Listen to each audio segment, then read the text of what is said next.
Welcome to Stagecraft Theater. As your host, my name is Bill Greeley. What you're about to share with us is a production of Evoteck Theater's The Adventures of Ned, subtitled Episode 1, The Trans-Dimensional Conspiracy. Written by John Kolonsky with Karen Blake, Peter Cagle, and Sharon Rowan, The Adventures of Ned was directed as a work in progress by Paul Botello. The presentation was filmed live at the Evoteck Theater in Buckhead, Atlanta, where it was in performance during the month of June 1987. Evoteck, a performance company of art and science, informs us in its press release, Ned is based on a series of adventure stories about the exploits of Ned McKenzie. He's the ace reporter for WDNA News. In this episode, Ned investigates the mysterious disappearance of a top political candidate. Hot on the trail of the story, Ned blasts through a warp in the three-dimensional fabric and reports back from the fourth dimension. The show features an original musical score written by Bob Brady and performed live by Midnight Blues. Songs which range from blues ballads to fusion funk will include Ned McKenzie, Ace Reporter, No Apologies, 4D Window, and Blast Off. With us now, helping us blast off, are Paul Botello, Peter Cagle, Sharon Rowan, and Bob Brady. Sharon, if you would be good enough to help us out, who decided who was going to be what in this production? Well, after a month of rehearsal and a month of performance, I honestly don't remember. So maybe Paul can help us out. Paul? We had some auditions. The writers had in mind certain people to play certain of the roles, and the way Evoteck works as a performance company, there's usually no problem finding people that are eager to try their hand at acting, either for the first time or because they have found it to be a pleasant experience. So it was pretty much like any other theater group that we had some auditions and some of the parts were pre-cast. Thank you. And Peter, tell us please, why the fourth dimension? Why the fourth dimension? Well, because it's the next dimension beyond, at least mathematically beyond the known dimension, the third dimension. All right. And so we arbitrarily picked that dimension out as one that is known least about and use that metaphor, the fourth dimension, to say a few things in the play as the viewer will see it in a few moments. Now, you're not only one of the writers, but you're also Ned McKenzie himself. Right. Maybe we shouldn't tell the folks that. It's all right, he's Ned McKenzie. You can tell by the time. The type, is that what gives it away? Yeah. All right, tell us about Ned. How does he feel in that fourth dimension? Well, how does he feel? Well, he actually throughout the course of the play, he never quite makes it to the fourth dimension. He gets to the third and a half dimension. Don't tell everybody. Okay, so, well, maybe he gets there. Yeah. So it's never really known how he feels when he gets there, other than he's trying to convey that he wants to get there. Okay. So a lot of the play is him make up his mind to go to the fourth dimension and him having this strong desire to see things from a different perspective. With a good deal of fun along the way? With a lot of fun along the way. Good, good. Bob, tell us, what part does the music play in Ned's adventure? Well, Evoteck is a multi-diversified organism, if you will, and music is one of the aspects that we all enjoy. And not only in this production, but in all the productions that we've done so far, there's original music played live in the theater. And in this case, there are 5, maybe 6 songs, it depends on what night it is. And the songs help to carry the flow of the play and help to tie the scenes together and hopefully to provide, if you will, another dimension to the production besides just the action on the stage. Sounds excellent. Looking forward to that. And Sharon, you, I believe, play Flossie, what's the last? Flossie Fleeter. Flossie Fleeter. Now, she's one of our politicians in this particular presentation. Is that right? That's right. Her motto is, nothing could be sweeter than a vote for Flossie Fleeter. I like it. All right. You think it'll sell? I don't know. No. Okay. Okay. Tell me, is it important, Paul, as a director, in terms of what's going to happen, is it important to know what other adventures our friend Ned here might become involved with? Should we know more about Ned like a Flash Gordon? Well, I think you could probably assume after you've seen Ned that he would continue to have adventures regardless of whether we portrayed them here on the stage or not. And I think part of one of the things about this play and many of our Evoteck productions is that a lot of the adventure takes place in what would ordinarily be considered inside of Ned. That's where you might say he has his biggest adventure. But that's something that the audience, will see for themselves. Okay. Any words of direction along with that thought for our audience? Something we should be looking for, maybe something we shouldn't be looking for? Well, help us out a little bit. We just want everybody to have fun, no matter what dimension they're in. Any additions to that? No? I don't think I could have said it better. Sounds Well, if you beautiful. could listen to one of the songs, I mean, it starts off, I think, The Adventures of Ned, it's all in your head, and if somebody could just remember that throughout the production. It's all in your head. All right, thank you all very, very much. Thank you, Bill. Well, we're off on an adventure. Here we come, Ned. Enjoy. The Adventures of Ned.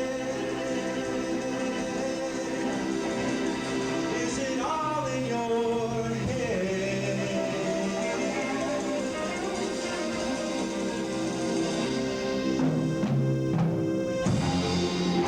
The Adventures of Ned.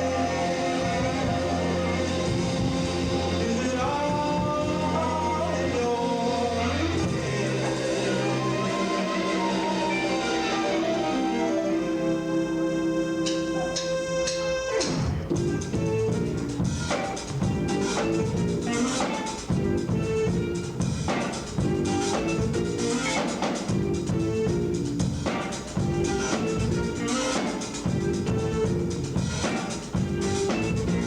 The Adventures of Ned. Is it all in your head? The Adventures of Ned. Is it all in your head? You don't need no space rocket, plug yourself into the socket. The Adventures of Ned. Is it all in your head? Now's the time for you to climb the boundaries inside your mind. Never seen before. It sure is a funny feeling when you poke your head right through that ceiling. In dimension number 4.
I'm Ned McKenzie, reporter for WDNA News.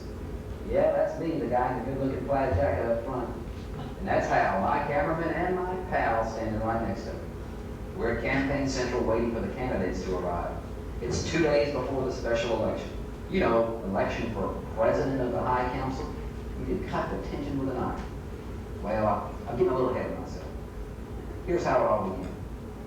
You see, 6 months ago, the incumbent Bradford Neal disappeared. Bingo, gone without a trace, vanished into thin air. Now that's the story, and I jumped on it like salt on grits. I checked every lead, but nothing. Then, for no reason, the station pulled me off the Neal case and assigned me to the special election. Then, things got even stranger. WDNA hired some famous scientist who invented a machine that would send people into the fourth dimension. And they told me I was the one they're sending. Well, me and Hal. Cover the campaign from the fourth dimension, they said. Good ratings, they said. Forget about Neil, they said. Was it a cold slap in the face? Or maybe just some of the best luck around? I know better now. It was neither. My work on the election started to parallel my investigation of the Bradford Neal disappearance. The station may have had their reasons for sending me into the fourth dimension, but by that time I had my own reasons for going. And I'm not the kind of guy that lets someone else's game cloud my thinking. Did the station pick the right guy for the job, or the only guy? By the time Hal and I ended up here at Campaign Central, I was already seeing things a little differently than everyone else, including Hal. What do I mean different? Well, you'll see. Let's just say different. And I wasn't even near the fourth dimension. Or was I? Hey, how's it going, guys? Hey, see you.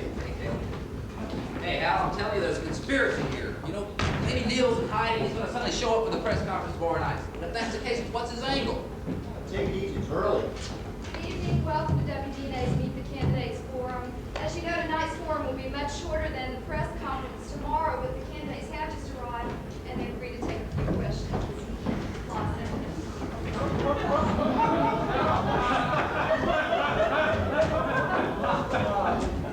Be rolling, 3 seconds. Mr. Robinson, will you continue funding the space program? Why, certainly. We all know you can't have too much space. Ms. Smith, will your foreign and domestic policies differ from the current administration? Yes, most definitely. Mr. Robinson. Call me Bob. Bob. How will you reduce our current debt? Reduce our current debt? Make it lower, of course. Well, how are you going to do that? Son, in all my years in politics, I learned one thing. You cannot solve a problem by throwing money at it, because the sun just ain't gonna shine on that parade. We need to cut the fat. Call me Bob. Bob, you know we've heard that response 100 times before. Ms. Hines, right here, Ms. Hines. Yes, what is your position on self-incrimination and freedom of speech? Why, my administration will take a strong posture on freedom of speech. Freedom for our children, and our children's children, and our children's children.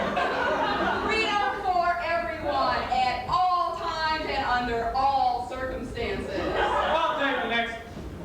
Sir, defense spending now constitutes 45% of our budget. What do you intend to do about this? Now, Molly, isn't that the third time you've asked that question this week? I'll admit that it is RBR, but I still don't understand your position on this issue. Okay. Let me clarify something. The correct figure is 43%, which is not what we would like it to be, but better than it could be. On the contrary, the actual figures are 47%. And I, for one, am completely at ease with that figure. Why, ask yourself, can we allow our flag to be dragged through the mud? Hal, get a shot of the press secretary signaling the candidates. What signals where? What do you mean, what signals? The press secretary, are you blind? Mr. McKenzie, you have a question? Yes, sir. What steps will you take if elected to give impetus to a seemingly stalled investigation into the whereabouts of Bradford Neal, the incumbent president of the High Council? That's a very pertinent question, worthy of our careful consideration. My feeling is that the proper authorities are doing all they can to uncover the truth. Now, we all realize it's the office, not the man. We will not drop the mantle because one man has disappeared. We must go forward. Why, let me say something about that. No one man pilots the ship of state. Why, ask yourself, who stands to lose from Mr. Bradford Neal's disappearance? The voters. I will not let you down, as did Mr. Bradford Neal, who disappeared so immediately. You haven't answered the question. Now, if you had been in my position, Peter,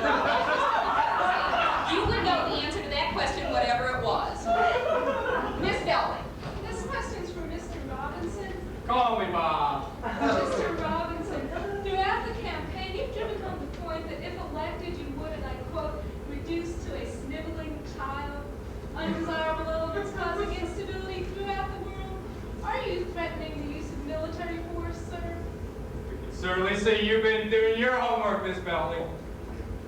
There are moments when options that are more persuasive may render weaker possibilities moot and effectively hail another course of action that is much more appealing.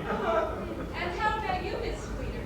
Well, we all dislike the use of military force, but on the other hand, we also dislike undesirable elements. And so, we must consider the repercussions of any movement on our children and our children's children, for as you all know, they are the hope of succeeding generations. Well, does that mean you are or are not contemplating the use of military force? It might. It might not. Leave this now. None of them say anything new. No, I'm talking about the press secretaries and all that signaling. Been drinking? No, I haven't been drinking. I haven't touched a drop all night. Mr. Mackenzie. Yes, ma'am. Miss Fleeter, I know this is supposed to be a friendly meet the candidates forum, but I feel both of you have been evading the questions. Well, whatever gave you such a crazy idea? Well, anyway, the average voter, according to recent opinion polls, has been stated to be more in favor of a decentralized government. Can you give a clear, concise explanation of what your administration would do in this regard? Yes. Oh, yes! I'm very familiar with that poll, and I intend to get big government out of little guy's face. Why, my administration will set up the Bureau of Minor Public Affairs, a watertight agency that will oversee all other agencies. What? It's very simple. Look, the big hand hangs over the little guy. We're going to set up a bigger hand to hang over the big guy and thereby guarantee individual freedom! You call that decentralization? Ned, I could not concur with your feelings more. I feel quite strongly, though, we should stop decentralizing in the areas because that we should increase decentralizing where centralizing has occurred, and furthermore, no comment. Miss Fleeter, what do you intend to do about the soaring rate of inflation? That's a very good question.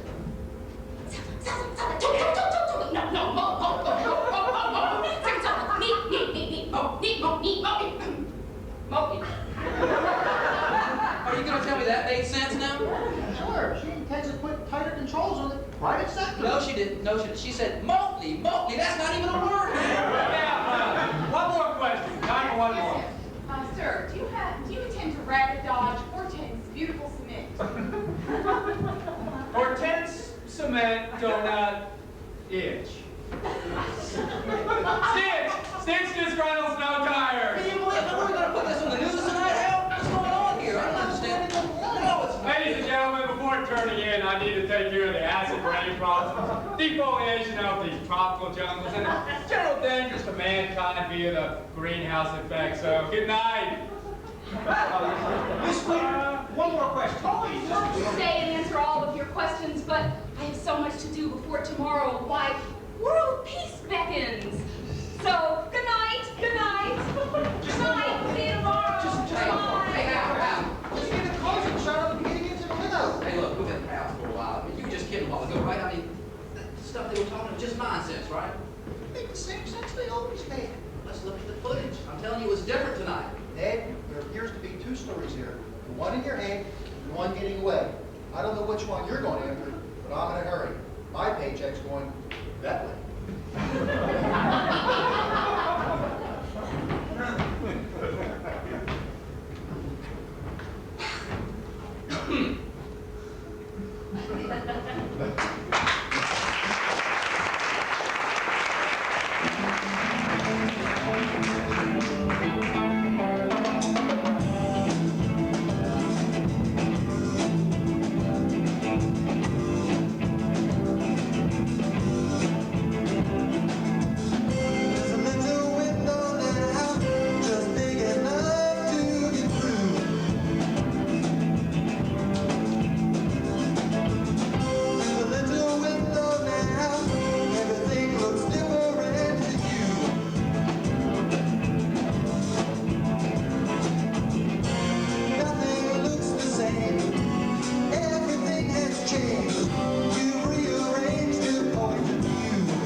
on 3D.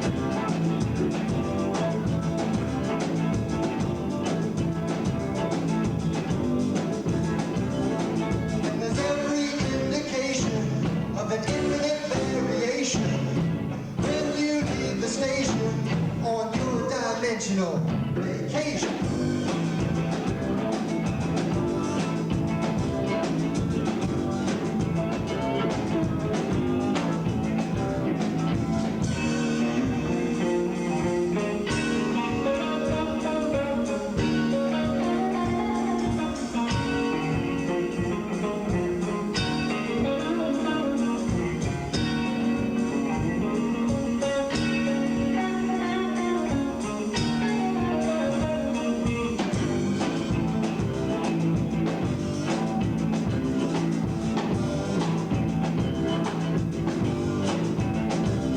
There's a little window now, just big enough to get through.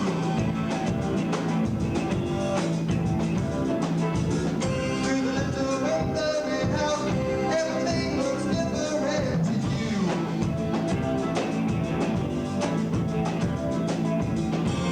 Nothing looks the same, everything has changed. You've rearranged your point of view.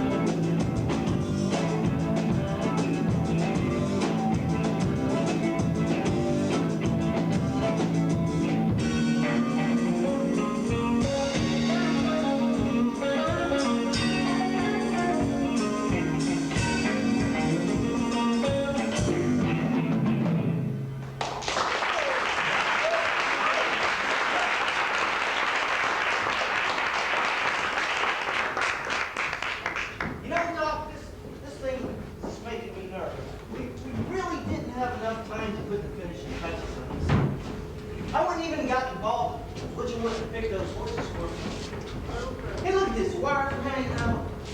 Did you get a chance to cover the fuse boxes? Suppose you saw that everything is all right. Maybe on our case like a metaphysical metaphor. You know what I can't understand is why they picked that hotshot reporter Ned McKenzie to go on the trip. I mean, you know, I know he's a good writer and all, but what if the thing breaks down? What's he gonna write? Desperation in the Twilight Zone? Page 10? No. At least I'll fix it if he comes Well, back. next time. Oh. All right, that's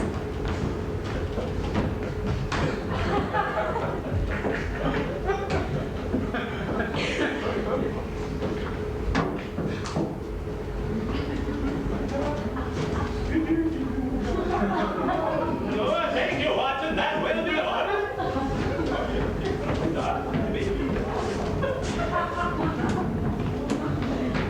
Ah, don't you know better than to think, oh, Ned, it's you, Ned. What brings you around this time of night? You know, I was just here for the press conference and saw him bring on the machine. Thought I'd stick around and see what's going on.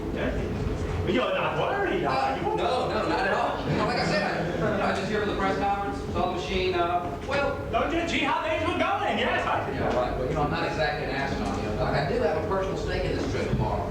Like my life. Yeah, so perhaps you're more than just a little interested in my experiment, no? Experiment. Experiment. I mean, it is a little bit more than an experiment, right, Doc? I mean, you have tried this sucker out before, haven't you? Oh, sure, lots of times, don't you? And? Yeah, and nothing. 100% success, yeah. Well, what did they say? Yeah, what did who The say? successes. Who else? Oh, they didn't say anything. They couldn't talk. They couldn't talk. What did they do? Did it ruin their vocal cords? No.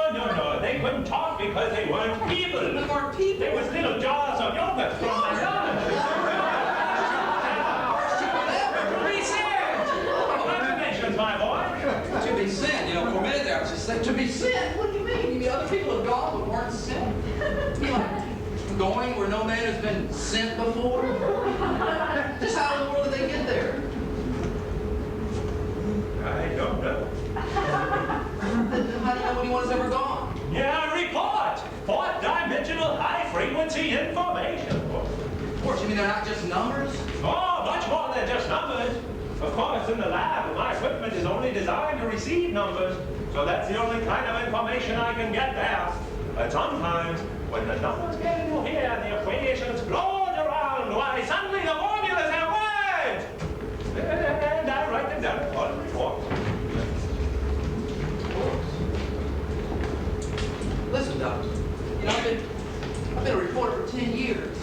is like the event of a lifetime. Man walks in the fourth dimension. And you call it fate, luck, destiny, or whatever. But it's me, Ned McKenzie, that's going, and that ain't no accident. Before I let you put me in that machine of yours, blast me into subatomic particles, I'd like to know just exactly what's in those reports of yours. Yeah, what did you say? You mean by being blasted into subatomic particles? No, before that. About it being no accident. Perhaps you wouldn't make it after all. I think you just caught a glimpse of a report.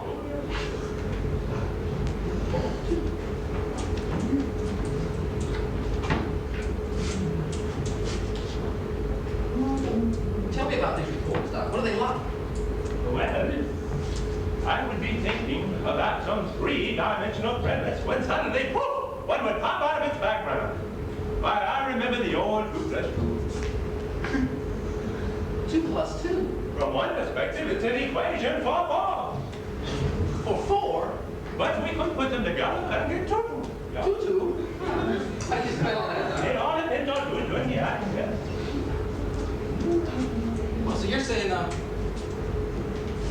take some 3D premise and pull it out of its background and you see it a whole new way. Oh, wait, my boy, wait. Adding another dimension isn't just linear, why, it's off the map. Exponential, as it were. Have you ever heard of the unified field theory? You mean the one universal theory that explains everything there is? Yeah, well, what about everything there isn't?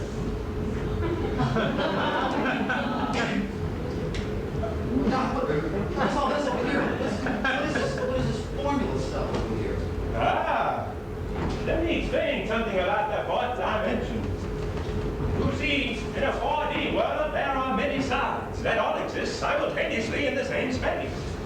And so, from one perspective, a side is nothing more than a different view of the same things.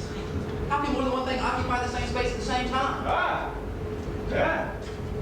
Yeah, let me show you a little demonstration. If we draw a square, it has only 2 dimensions, width and height. But if we could pull the square from out of its background, we could have another dimension. Although the 2-dimensional square still exists, now it exists simultaneously in a 3rd dimension. And from our viewpoint, we can see that the square is only a part of something greater than itself. In this case, a cube! Oh, so you're going to turn me into a cube, huh? No. Well, maybe. That is your 3-dimensional viewpoint. We're going to add another dimension to your perspective of everything, so that you can see what lies hidden from our 3-dimensional world. So that's what you meant by reports. The high-frequency information, just another viewpoint of what's already being seen. Oh, not viewpoints, my boy, viewpoints.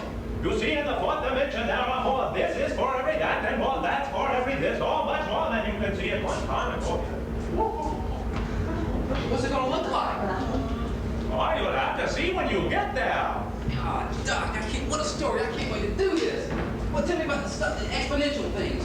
How about this? Exponential this one then, Doc. What's the shortest distance between 2 points?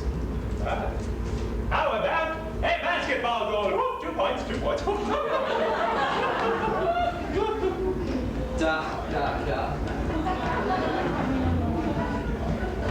Doc. I'm dimensionally impoverished.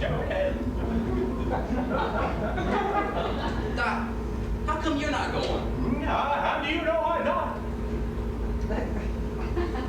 Doc, it's really, what I can't get over? It's weird. I'm going to go to the 4th dimension tomorrow to cover a press conference? I mean, it's almost too much. I can't believe it. Flossie Fleeter, Robert Bob Robinson in the 4th dimension. I mean, are the candidates really going to be there? Well, the candidates will be there in the same way our square is still in our cube. Oh, but you will see them differently from the way you see them here.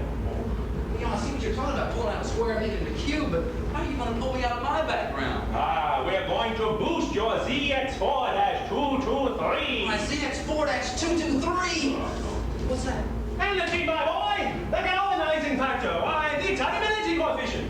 The energy you need to get more energy. We're going to boost your ZX levels above and beyond their normal capacities. Why, you're going to expand in all directions at at once. In and out, up and down, frontways, sideways, backways, in between, all over the place. You gotta get me there. I'm working on it, my boy. And these are the babies going to get you there. Why, they can generate enough drive even before jettison of the solid booster to make the escape window in an unbelievable 2.2 seconds. The window is when there's enough room to grab a motion for the we must still consider the half-life of the trio even though it's mass zero. And if you calculate the square of the Fibonacci prime to reach to the number of times they don't move, and divide by the number of times on 9 seconds, we should roll we have the time!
investigative reporting on my own. Well, what did you find out? Look, I know you're set on going tomorrow, but I think you should reconsider.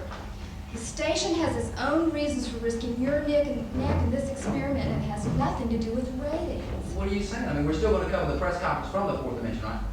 Unfortunately, yes. Look, to make a long story short, I snuck into Switchell's lab. You what? I snuck into his lab, and I wrote down the entries in this logbook made November 2nd last year. The day the president disappeared. Exactly. And look at this. Unexplainable phenomenon, 12:06 a.m. Stretch in the electromagnetic fabric equal to 1800 amperes at 4.7 frequency. Exact rating for 4D interface. Hey, what's so strange about unexplainable phenomena? People see it every day and it's never explained to anyone's satisfaction. Of course they did. It'll be explainable phenomena. Explain this. Origin of tear, 44 degrees north, 17 degrees south. Forget the details. I ran it by our weatherman, he mapped the coordinates, and he put an X right on top of President Neal's house. You sure? Let me see that. Positive. Ned, I don't want you to go. Station doesn't give a damn about you. All they care about is doing anything they can to undermine Neal. Do you know who owns WDNA? Global Communications. But who owns Global Communications? Comco. Comco? They've been after Neil ever since he broke up their communications network 3 years ago. And who do you think is bankrolling the Fleeter campaign? Comco. And who's behind the Robinson campaign? Comco. This whole election is a sham. Comco doesn't care who gets elected as long as it isn't Neil. But what's this got to do with me? I've been trying to find out whose idea it was to send you to the fourth dimension. Nobody seems to know. I think the order came directly from Comco. Whoa, now that'd be heavy-duty stuff. Why else would they be spending so much money on this? I think Comco's afraid President Neil's going to suddenly reappear from the fourth dimension and spoil their takeover. God, the president of the fourth dimension, now that would be far-fetched. Well, I've got my own political connections. And? In the last 12 months, there's been an incredible redirection of funds from the military budget into this top-secret project President Neil personally oversaw. A top-secret project? A top-secret project to send someone into the fourth dimension? You bet, and that someone was Bradford Neil. But I still don't understand, why would Neil want to go? Well, the first time I interviewed Zwicher, he said a person in the fourth dimension would have a wider perspective. Perception would be enhanced. It would be like seeing everything from 4 directions instead of just 3. That's it. Neil was trying to get an edge on the elections. And having a 4D perspective, it would be like having a television instead of a radio. Yeah, a person in that position would have incredible power. But if Neil doesn't get back by tomorrow, the elections will be over. I mean, he's been gone for 6 months. That's what I'm worried about. Something must have gone wrong. And the same thing could happen to you. Don't you see you're just a pawn in Comco's little conspiracy to uncover Bradford Neil's little conspiracy? All this scientific stuff about opening a window in the fourth dimension is just a ruse. That's all the more reason to go. I mean, I can tie up 2 of the biggest stories of the decade. I mean, what a scoop! What's the spirit of danger? Even if you do find out we'll never get back to tell it, you've got to be smart enough to know when to stop asking questions. Don't you see? I mean, I've got to go to the fourth dimension. Look, forget about Neil. You were at the press conference. I mean, Fleeter and Robinson, they couldn't say anything without getting signals from their press secretaries. Hal didn't see it. Well, you didn't see it. I was the only one that saw it. I mean, I half expected to turn around and see somebody signaling me. And I know the weird thing. As the candidates started talking nonsense, the press was talking nonsense, and everybody was taking it all in. I don't know what you're talking about. I'm just worried about all this political intrigue. I'm not talking about politics. Look, remember that place we went to last year? The lake with the tulip trees? I went there last week. Get away from stuff and think about all these things. And I was sitting there. It was quiet and everything was dead still. It was very hot. And the lake was like a sheet of glass. I was looking out across it. And suddenly you could see this wind start coming across the lake. You could see it ripple the water as it came. When I got to the other side of the lake, it suddenly rearranged everything. You know, the grass, the leaves. It was like there was this mad scramble and everything changed.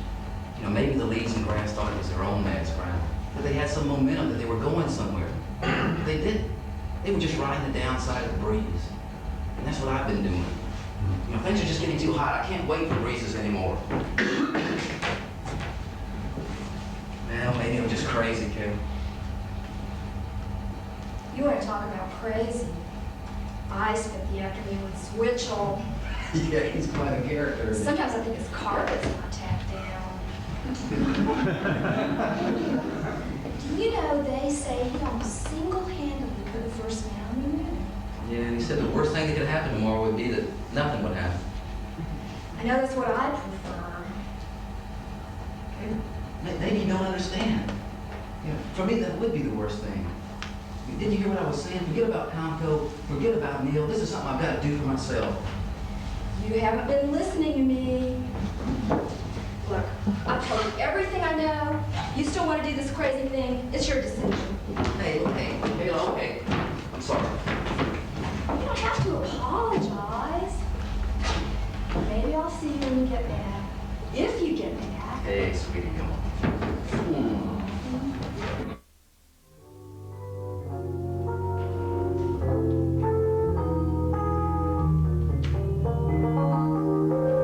Don't say you're sorry. We both knew that the love we were making was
25905. Check. Check. Set equalizer, 0.432. Check.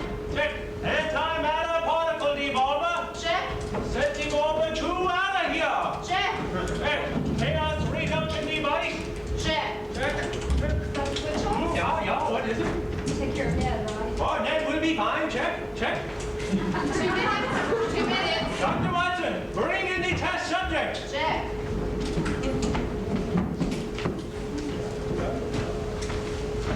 Come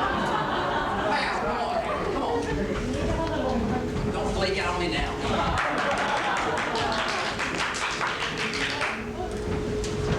This is a great day for mankind, and you are truly brave lads. Why, as our founding fathers once said, someone has to do it. All clear the launch area. All clear the launch area. Woo! Doc, hey! Woo! These seats are freezing. What are they made out of? The only substance known to man that defies fluctuations in electromagnetic fields. The Naugahyde.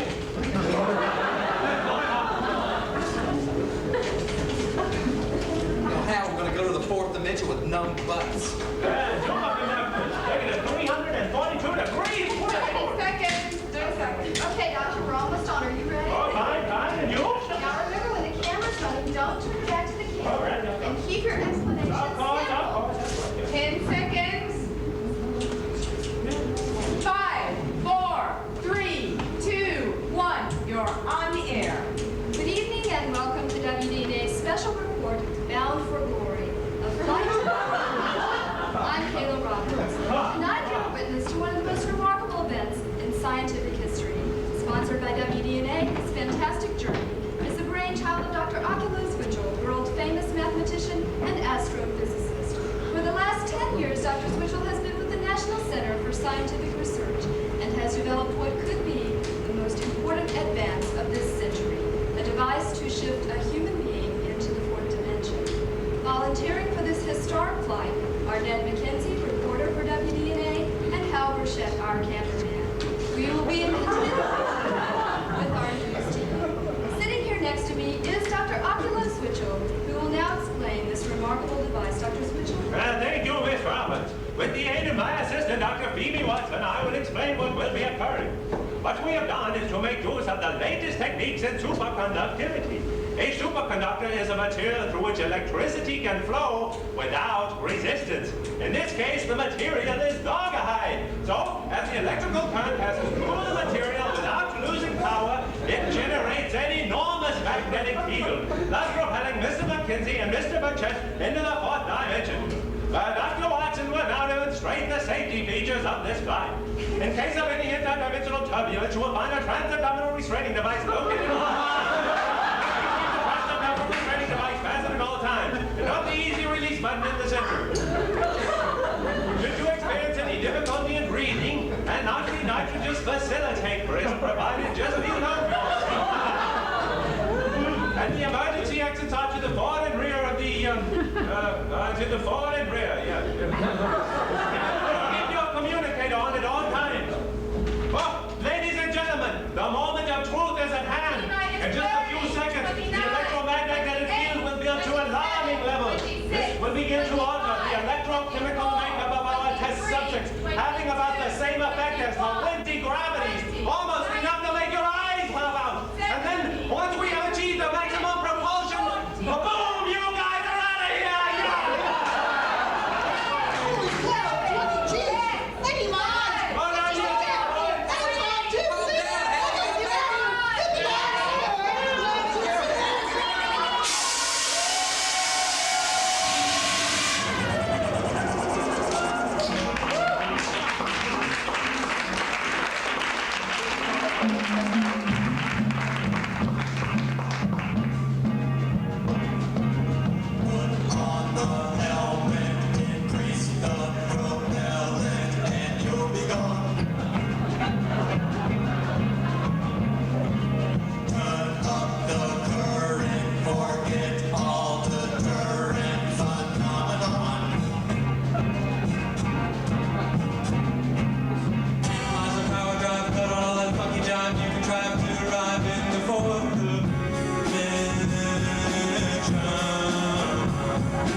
the time is drawing near for your escape.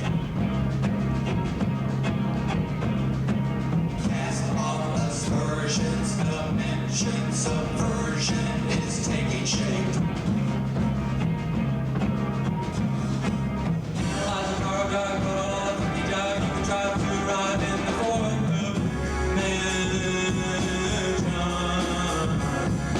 Down, round, up and down, you astound to hear a sound like any other found in the fourth dimension.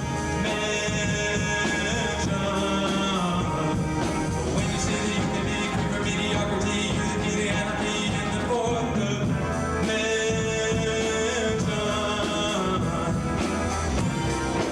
In the fourth dimension,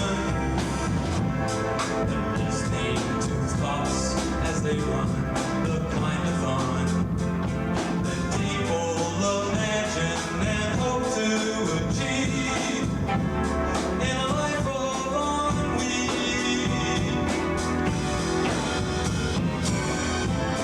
Speaking in words sublime, you find the time to hear the words before they come into being. The true thinking the scene.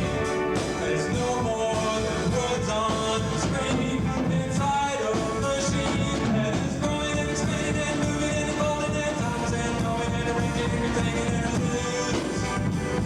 In the fourth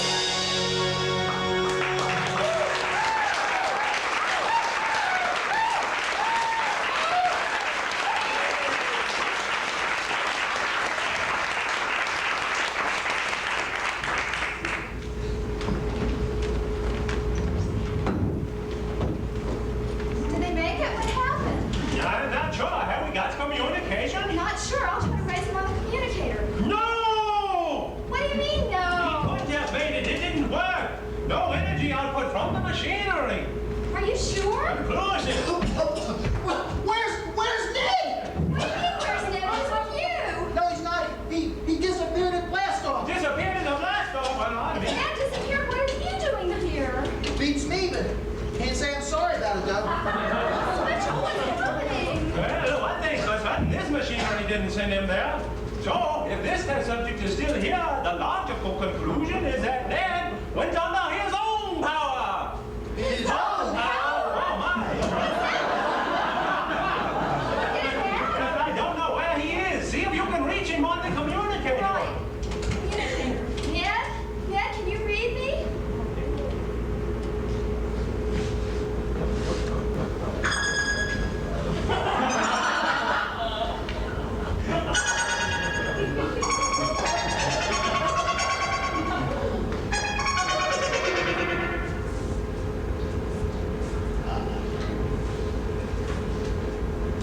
Located fluctuation in the interdimensional warp.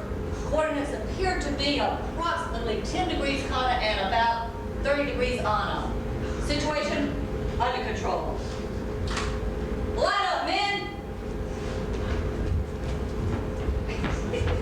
Count off. 1, 2.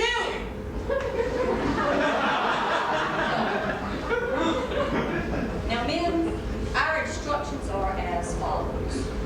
The Secretary sent us to locate the interdimensional warp. Now, this warp is a reporter from the third dimension.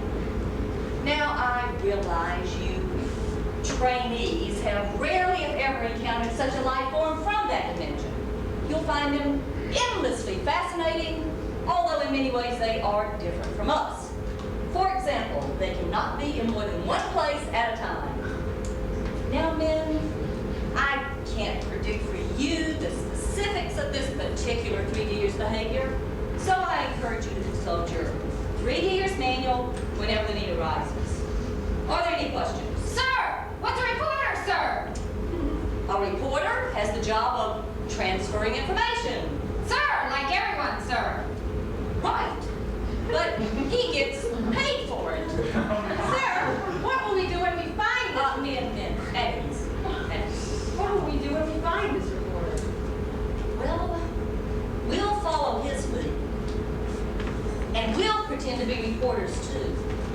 As soon as we're sure of his coordinates, we'll contact the secretary and he'll either send him forward or send him back where he came from. Well, sir, which do you think will be? Well, that of course depends upon how much ZX4-2 he has. Ooh, yeah. Warp subject hearing. Now, you observe until I determine it's safe to approach. And remember, the secretary says if we do a good job, we get a tour of the 3rd dimension. Now, assume your positions.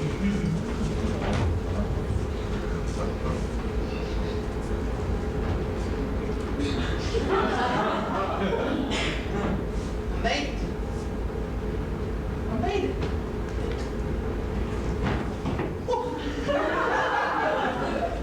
Kayla, do you read me? It's Ned. Yes, but we've only got audio, Ned. Cal didn't make it. You'll just have to do the best you can.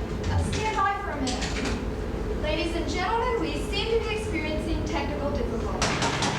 We have lost our video transmission from Campaign Central. However, we anticipate correcting the problem shortly, so please stay tuned. And now, a word from your local news station. Kayla, I'll get back to you in a little bit as soon as I see something, okay?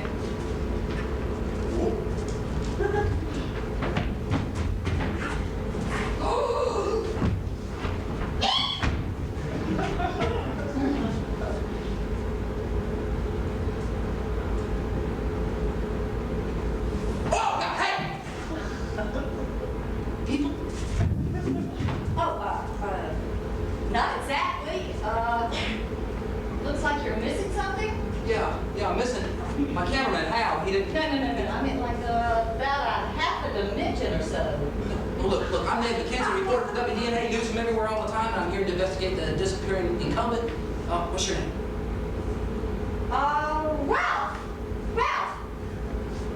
Reporting for A through Z. We're here to investigate a warp in interdimensional fabric. Could say we're reporting on you. A through Z. Look, are you from this dimension? No. Are you? No, I'm from the 3rd dimension. I'm here to cover the press conference, and, well, confidentially, I'm here to look for clues in the case of the missing incumbent. Look, Ned McKenzie, WDNA News. Oh, look here. Is this Campaign Central? Am I a little early? Early on the evolutionary scale. Stand about early intellectual. Look, Ned McKenzie, WDNA News, and I don't think I got your name. Name? A name is what they call themselves when they turn themselves into a noun, like Ralph or George or Look, I Harry. don't think I got your name. Ralph or George? Or Harriet. No. Ralph. Are there any more of you? Are there any more of you? Kayla, we're in big trouble. I'm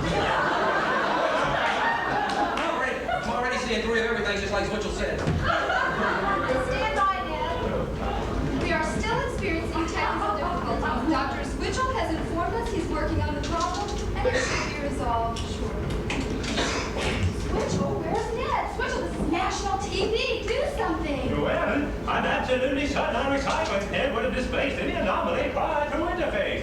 Therefore, the glitch must have established itself. I'll have to run more tests.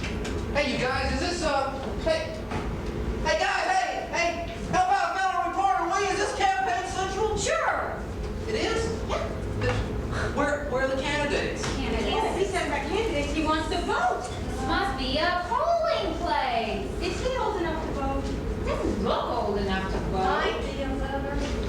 A constituent! No, I'm not a constituent, you know, I'm a reporter. Is this Campaign Central? Is this campaign? I'll field that question. Why, yes it is, son. Robert Bob Robinson, Moxie Fleeter. Coffee Bob. Bob, I think, were you press secretary? Right up here, of course. No, your press secretaries, where are they? I'll field that question. Why, put your attention right in here. Okay, well, let's try a different tack. Bradford Neal, where is he? Who? The incumbent, the missing incumbent. The incumbent's not missing. Yeah, he's been missing for 6 months. He doesn't know the incumbent here is different than in his dimension. Boy, is he in for a surprise. Look, this is a press conference, so I think it's an opportune time to start the questioning. If I'm elected, I will see to it that no one has to answer another question against his will. What kind of platform is that? We already have freedom of speech. Nobody has to answer questions against his will. Did you say that no one has to answer questions against his will? Yeah, exactly. My case in point. When I answered your question doesn't mean I had to answer your question. On the contrary, doesn't do you prove that's exactly the way it is? Nothing's forcing me to do anything. Then why do you keep responding? Because you asked me a question! Precisely, my boy! The incumbent designed it just that way. Vote for me, and I'll eliminate the problem completely. Look, I'm not a voter. I'm not even registered in this dimension. I'm a reporter. Ned, Dr. Switchell's working on the problem, but he keeps talking about a delayed energy surge that could occur at any time. Houston, do you read me over? Doc, we're not doing a moon launch here. I'm not voting for the moon. Morning, Tim, over. Look, where's Hal? What happened? What went wrong? Well, as far as I can tell, nothing went wrong. My readouts indicate that Hal didn't have the energy to receive the 4D boost.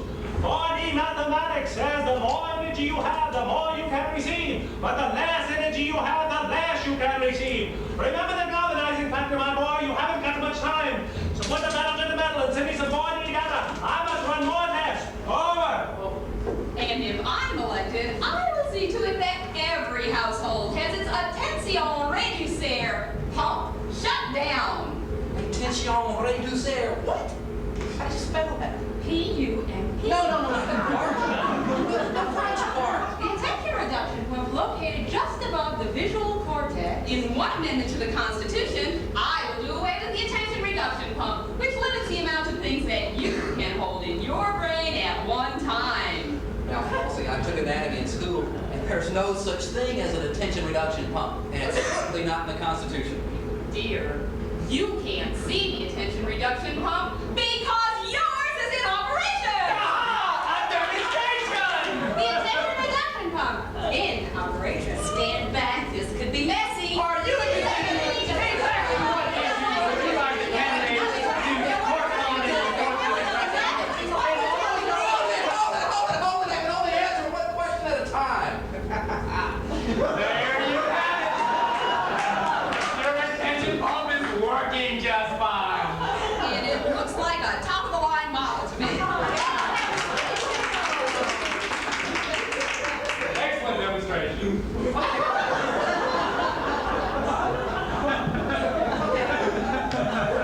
I admit it does seem to have a purpose, but you guys are going to eliminate it from the Constitution? I hate to be snide, but it seems to be a rather small issue we're dealing with here. Small, you couldn't do your job without it. Well, where's yours? Did you bring it? I thought you brought it. I must have left it somewhere. We left it on the bus. Okay, well, when you're talking about the Constitution, are you talking about my Constitution or like the Constitution? Right. Which is it? Why, both. The laws governing here and there are one and the same. Everyone here knows that. Knows what? Why, that everyone has a whole Congress right up here. Why, there are press secretaries, majority parties, minority parties, food clubs, work clubs, speak clubs. Who wrote these laws? Who wrote this Constitution? Here. Are you sure that your Congress hasn't recessed for the season? Ted Newlot says he's not from these parts. Yeah, well, he doesn't look old enough to vote, but how could he be? He doesn't even know what the laws are, let alone whether he wants to eliminate them. You know, these laws sound suspiciously like Dr. Zwichel's version of fourth dimension reports. Did you say 4D? Yeah, 4D. Can't be. This is only the 3.5D. What? 3.5?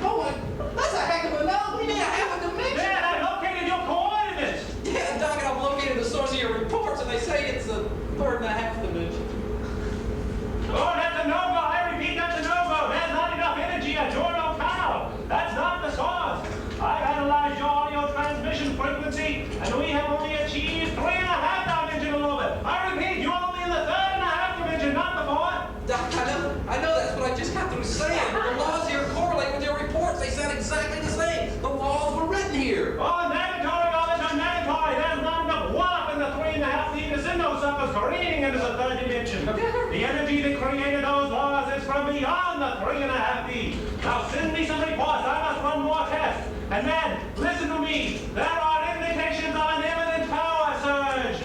Hey, camera boy. I can't leave until I find the incumbent. Oh, 3.5 dimension. Who ever heard of a half a dimension? Dimension in between a dimension.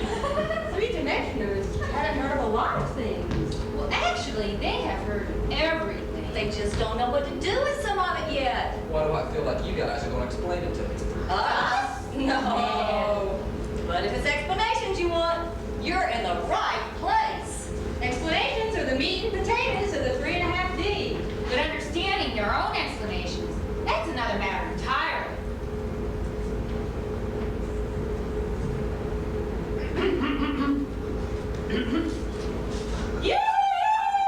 Oh, Flossie, Bob. Right, press conference. Eve of the election. Okay. This will be an opportune time for you to make to your constituents your respective statements for the record. If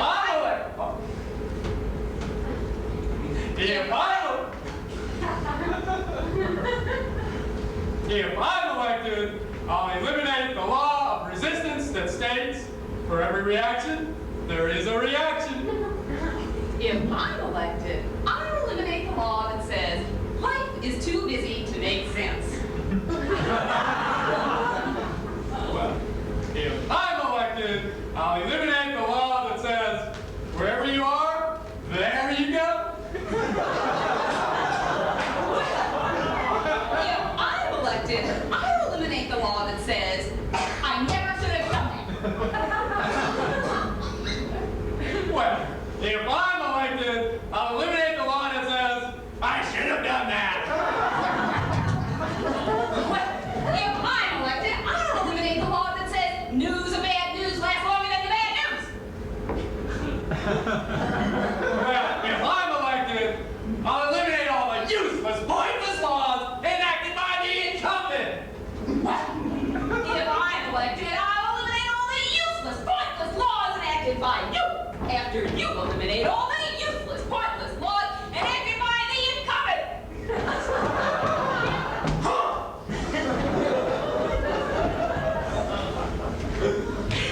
How can anybody make any sense on all that rhetoric?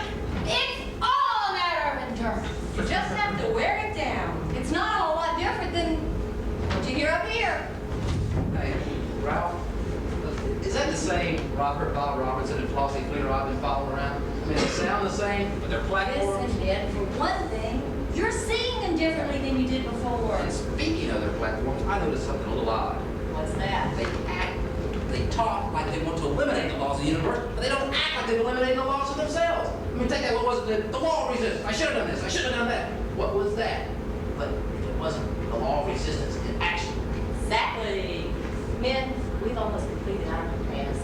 I think the Secretary's going to come along and wrap this little project up himself. And another thing, how come we don't have these laws in the 3rd dimension? But you do have these very laws. But from a different perspective. Your perspective is, you don't know you have them. There you go again. I need information, not riddles. I need one law you have here that we also have in the 3rd dimension. There's one right there.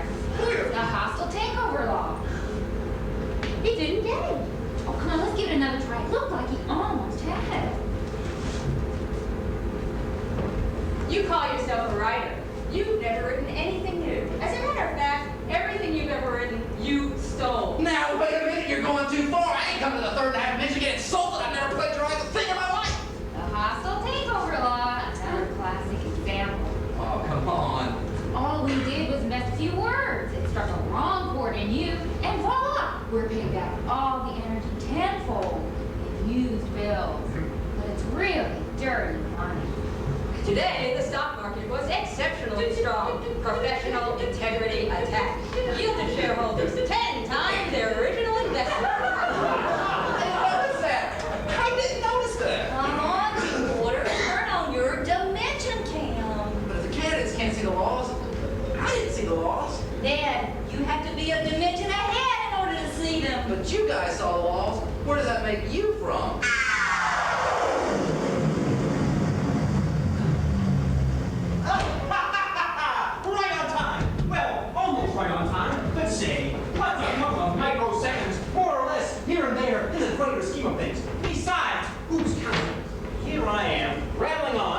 there's so much work to be done.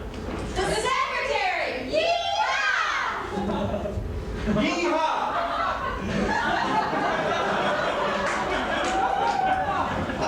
Who is this guy? The secretary, Hyperonic. The secretary to the incumbent. What? I know the personal secretary to the incumbent, and it's not this guy. Yeah, Hyperonic is the secretary to the Life? Life? You trying to tell me that Life has a secretary? And this guy is... Right. You're pulling my leg. No! I'm measuring your leg. Why are you measuring my leg? So many questions. You know, Ned, it's a small one and so little gets accomplished where you come from. But then again, I suppose since it is you I'm measuring, you have every right to be curious about why I'm measuring you. So, Ralph, you tell him why I'm measuring him. I'm sure there's a good reason. The secretary always has a good reason for whatever he does. Why are you measuring his leg? Well, I did have a good reason. Oh, fiddlesticks. Look at it this way, Ned. Sometimes we have a very good reason for doing something before we know what that reason is. Why, you should understand that. It happens all the time where you come from.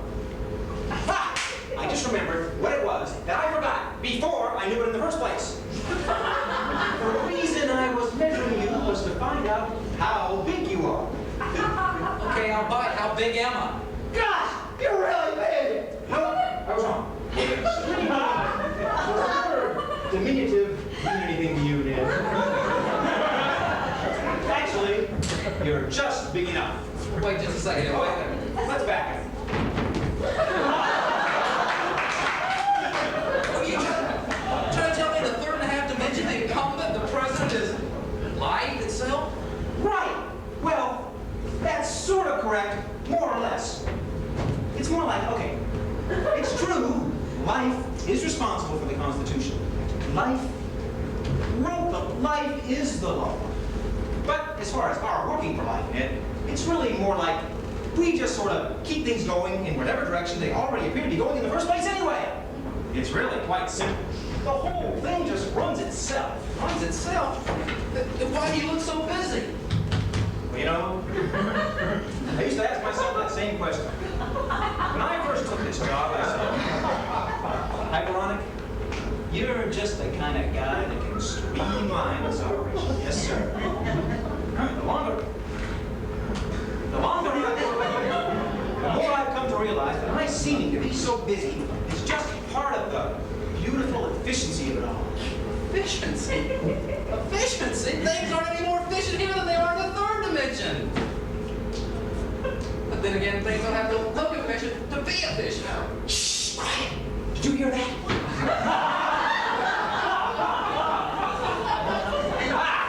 Sounded like plaster cracking. Listen, Ned, let me give you a piece of advice. The ceilings in the 3.5D are extremely fragile. The slightest untoward, unexpected sound or movement can bring them crashing down. So, do what I do. When you walk like this. And no matter what you do, talk loud. Mr. Secretary! Mr. Secretary! Call me Hyper. Everybody else does. Okay, Hyper. How did you get this job? Well, I could say that it was my unceasing attention to the tiniest detail. I could say that it was my unrelenting dedication to the completion of whatever task was set before me. I could say that life recognized in me the drive, the ability, the know-how, the stick-to-itiveness to get things done. Actually, I knew something. Come on, young Hyper, who works for life itself? Who doesn't? Well, actually, we prefer to say we work for a corporation. The corporation? Aha! Comco's behind this whole 3.5D biz. What have you done with Bradford Deal? Whoa, boy, are you off the track. Look, Ned, I'm talking about the big corporation. Big? The big, really big corporation. Comco, really small. Okay, big. Small. In fact, you could say that comic works for us, just like everybody else. Take yourself, for example. What did you say that your job was? Reporter. Okay, so what do? You, Mr. Reporter, you transfer information from point A to point B. Did you ever ask yourself, gee, I wonder how that information got to point A in the first place? And I wonder what's going to happen to it after I drop it off at point B. But no, you haven't, have you? But listen, ask yourself, from whence did this information originate? Who's responsible for it? Who do you really work for? And as for Bradford Neal, I almost forgot. I've got him right here. What? You got Bradford Neal? That's right. Where is it? It's a somewhat tragic ending. Oh, no. You see, his attempts at interdimensional travel were a little bit less successful than your own. You don't mean? That's right. He went backwards to the 2.5D. But enough of this sentimental fiddle faddle. Help me roll this thing up. Wow. Still wearing wheat tips. That's right. And neatly pressed to the end. It's time to get on with the business at hand. Which is? Which is you. You, Ned. Watch that cigar. You are the business at hand. Okay. What are our facts? 1. You can't stay in a half a dimension. 2. There's only one fact. All right. So, what do we do? We have 2 choices. We can either send you back to the 3rd dimension or onward to the 4th dimension. What's it going to be? Well, onward to the 4th dimension, of course. But how? How indeed? Men, Ned thinks he needs help.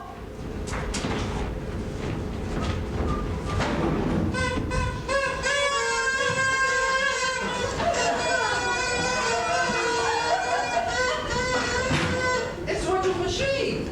Correct. It's weird, you know. I remember getting in the machine, but I don't remember getting out. Make yourself comfortable. We have, as a formality, a few questions we need to ask you before you proceed. Ned, didn't you say that you wanted to go to the 4th dimension? Yes. And wouldn't you say that you are determined to proceed no matter what obstacles stand in your way? Yes. But I thought it depended on how much ZX4-223 I had. What do you think ZX4-223 is? Energy. Wait, I don't need this chair. I got here under my own power. We have liftoff!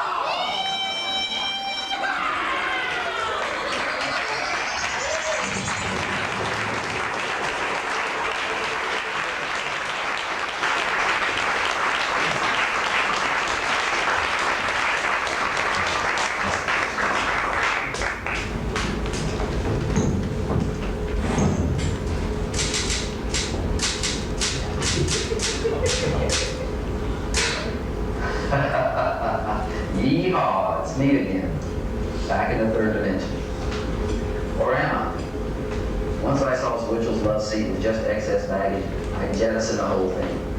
And now I'm sitting here trying to write a story for the evening news, and quite frankly, it just don't make sense. After I passed by the 3.5 dimension, things got a little, well, I don't know how to say it, but I will say this. It's the story of a lifetime, and the story has just begun. And I can't pigeonhole this story under, quote, once in a lifetime experience, end quote. You see, there are stories that just can't be told. And there are stories without beginnings and beginnings that are endings, and the whole thing is so incredibly complex, it just can't be pinned down to a 3D ending. Ned McKenzie, WDNA, good night.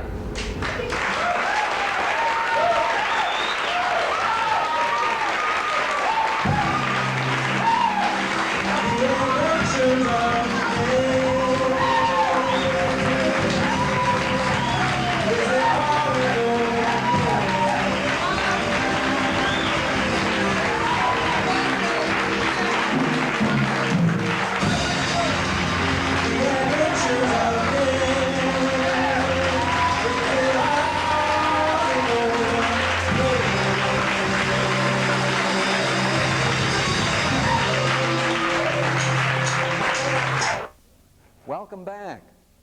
In its review of what you've just seen, Creative Loafing said in part that Evoteck is the only theatrical group that consistently seeks to combine the forefront of scientific and philosophical thought in a theatrical idiom.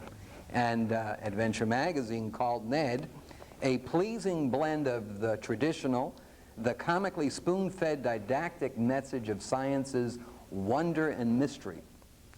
With this work in progress, the fourth dimension becomes familiar, a place to visit in anticipation of expanded awareness. Here at Stagecraft Theater, we hope you agree. Evoteck is relatively new. Ned was its sixth production since the theater opened in October of 1986.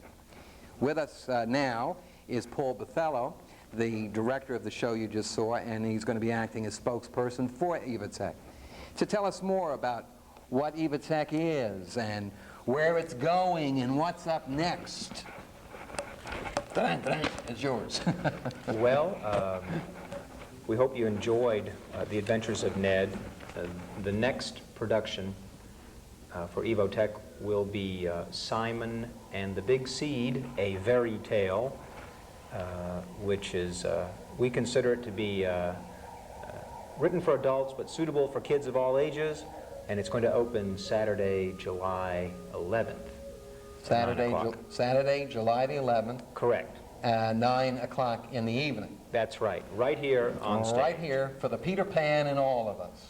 Mm-hmm. All right. Sounds exciting. Want to tell us a little more about it? Well, don't give too much away now. I couldn't give too much of it away because I don't know much more about it than the audience. But from reading the script and seeing some of the rehearsals, I think it's going to be a lot of fun. Pandemonium, boisterous energy, lots of really wonderful music. And if you like Ned, you'll love Simon and the Big Seed. That's all I can say. Beautiful. Tell us more about Evoteck, please. Well, I think that the shows that we've been producing are the best way to learn about Evoteck, because it, in a sense, what we're trying to do is, through the theatrical, musical, and artistic things that we're doing, plus there's stuff going on here at the theater that it would give you even more of an idea about what Evoteck is about, some of the art. But the active participation is something that I think would give people a better idea, rather than saying, here's what Evoteck is. It's a group of people, but it's more of what Evoteck is doing, what these people are doing, rather than who they are. Okay.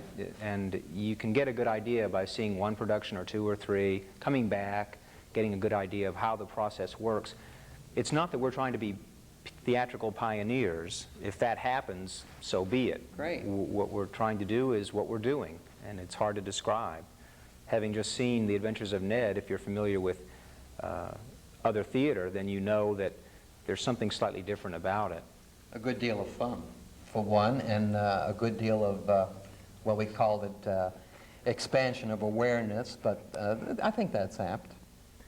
Well, it's not our intention to just, if we wanted just to say, look, there's another way of looking at things, and here it is, that's what we do. We just come out and say, here, look, there's another way of looking at things. But that's not the point. We want people to enjoy themselves. We want them to feel like that there's, sure, maybe there is another way of looking at things, but you can certainly have a lot of fun while you're doing it. We're not going to beat our breasts and wail and moan about the conditions of mankind by any means. Okay. Very nice. Tell us this. How can our audience become more aware of Evoteck? In other words, how can they get in touch? Well, they can call to find out about future activities. There's two ways. First of all, you can come to the show, 3078 Roswell Road in Buckhead, and sign the mailing list, and then whatever future activities happen on down the road, you'll be notified. Great. And we also have a phone number, 642-3379. In the 404 area code, of course. Right. Okay.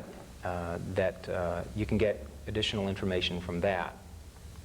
It's a recorded message that tells about the upcoming show and whatever other activities are ongoing.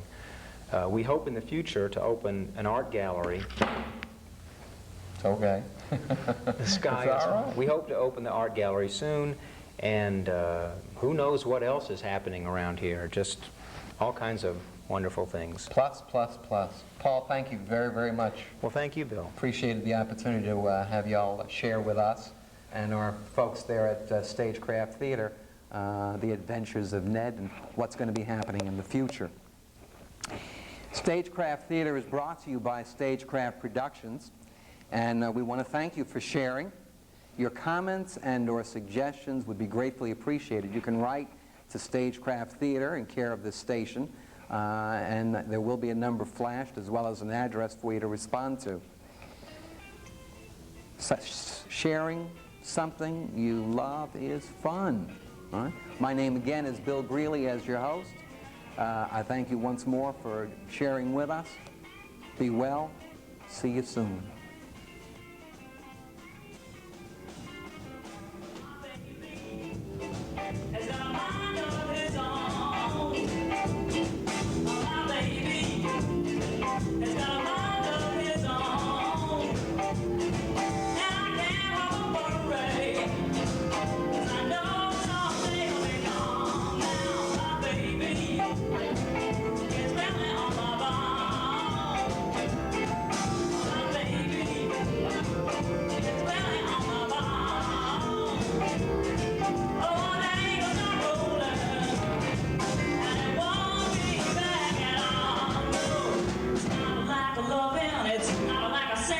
Now you just want to know